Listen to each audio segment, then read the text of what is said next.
Welcome back to the 12 Goals of Christmas, everybody. It is what we call the holiday hump day, where we're like perfectly in between Christmas and New Year's. It may not exactly be a Wednesday of the week, but it's that right in the middle of two major holidays in America. So hope everybody's having a great Christmas time, great New Year time, great whatever holiday.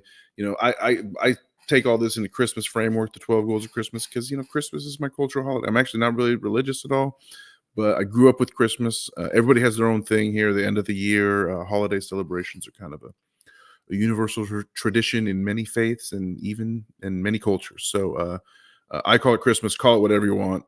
It's the end of another year. We made it through, and the sun is coming back closer, y'all, day by day from this point forward. So we got to love that.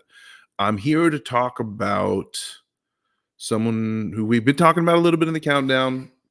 Someone who did not have a ton of goal contributions this year, but made some good ones, some bangers, if you will. And we're still in the realm of this countdown here at number 4, where we're talking about, yes, these are crazy good skill goals, obviously, but they're also like they need to be significant as well. So like the tip top of the countdown, we're like context free, like insane skill, like doesn't matter about the context. I don't care. It's number 1. I don't care. It's number 2. Now here as we get into sort of the elite, the upper echelon, but not quite, like the insane goals. It's like really good bits of skill that also meant something, had some really good context around them to sort of elevate them from the other stuff, So because then it's going to be the context that separates a lot of the ones down sort of towards the late middle, just a little preview for you. So it had to be you. It had to be you. Some others I've seen could try to make this goal, but they couldn't. We're talking about Ashley Westwood, y'all.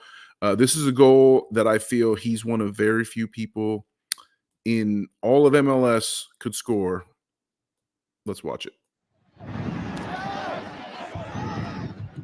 Westwood. Swiderski makes it look easy, pushes it out for Vargas. Falls kindly. Westwood! A blistering strike on the Crown lead in Chicago.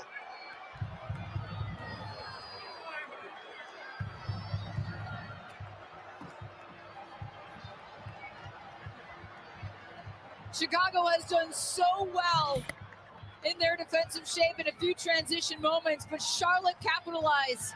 They put on a tremendous amount of pressure. I'm watching Shaqiri. He's not really tracking back and defending. Westwood is finding a pocket of space on top of the 18, just waiting for that ball in. Look at Westwood right here. He kind of floats in, he's finding it, he's asking for it. It comes back out to him in a brilliant volley. What a shot. A fortunate situation. Omsberg can't quite get the clearance. Well done by Charlotte. Latanzio clearly fired up about that finish. The veteran English midfielder, ecstatic. So cleanly hit. Deflection to help him out. Not much. Laddie celebration, kind of painful there. Deflection to help him out. Do we believe that? Do we buy that? We'll take a look again and see if we buy that one. But so clean, so fresh, and so clean. I agree. That could have been an alternate title for this episode. So fresh and so clean, because that was so fresh and so clean. What a goal! What a strike! So many players try that. Not many get it on frame. Maybe 1% of what, like 1% of 1% of those attempts even like get within 2x of the frame. I don't know. It's they almost always go into the stands. They almost always like shank them, shank this, shank that. Like there's a million places for that ball to go, and very few of it is on target. To then be on target and then go into the net, that's even better. It was a pure, beautiful knuckleball. We'll look at it again.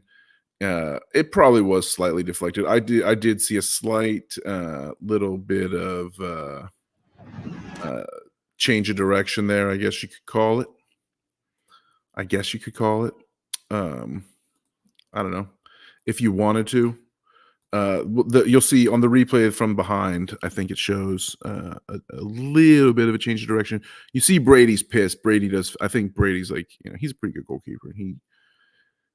Goalkeepers are a special breed, but he does kind of point like right after. Laddie's already looking at the clock. 23rd minute, and Laddie's like, all right, how much time is left when we go up 1-0? That's so funny. Kerwin, I loved Kerwin's eyes on that shot. Oh my gosh. Like players know, like you could, the same way Tuiloma reacted to Kerwin's, to Diagra's wonder goal, from day one of the countdown. But Westwood started this whole offensive move all the way, which is a thing, but this is it. Ooh, slight deflection, but they didn't, it wasn't a deflection off our guy.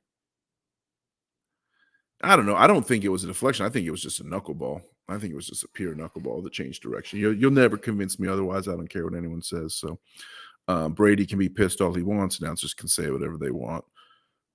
Oh, fuck off, he says. It's so funny. Sorry, kids. Didn't mean to curse at you there. Slight deflection. You tell me. Shout out Apple for putting every goal on one page. I love to always shout them out every episode if I can.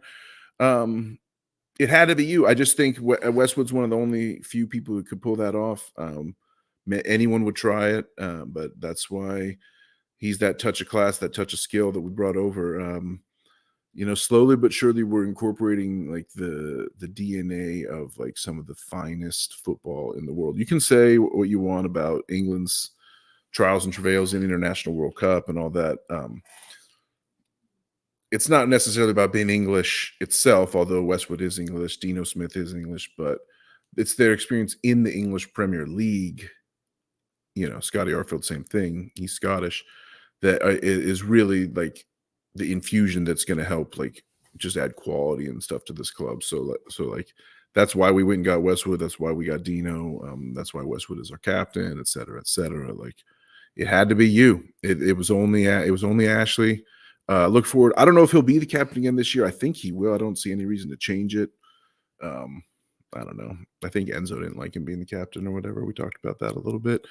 But we're not going to talk about it anymore because it's Christmas. So these is our 12 goals of Christmas. We got more coming up. We're well into this countdown now, and it's been fun. Hopefully you're having fun. Hopefully you're sort of at this point, hopefully you're like, ooh, I wonder what's going to be next. Which goal is going to be next? Because now it's a little less obvious. We've gotten rid of some like these have to be up to the top, but now it's actually a little more fun to guess. So the guessing game is up.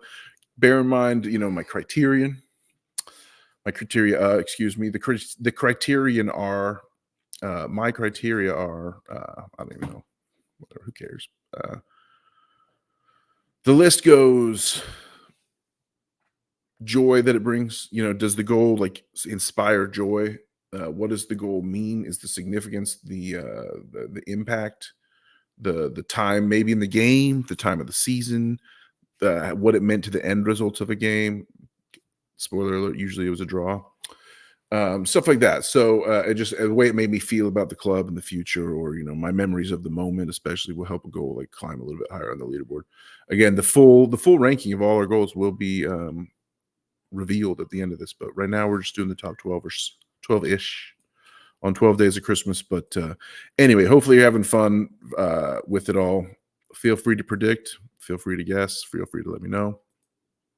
We'll see you tomorrow. It had to be.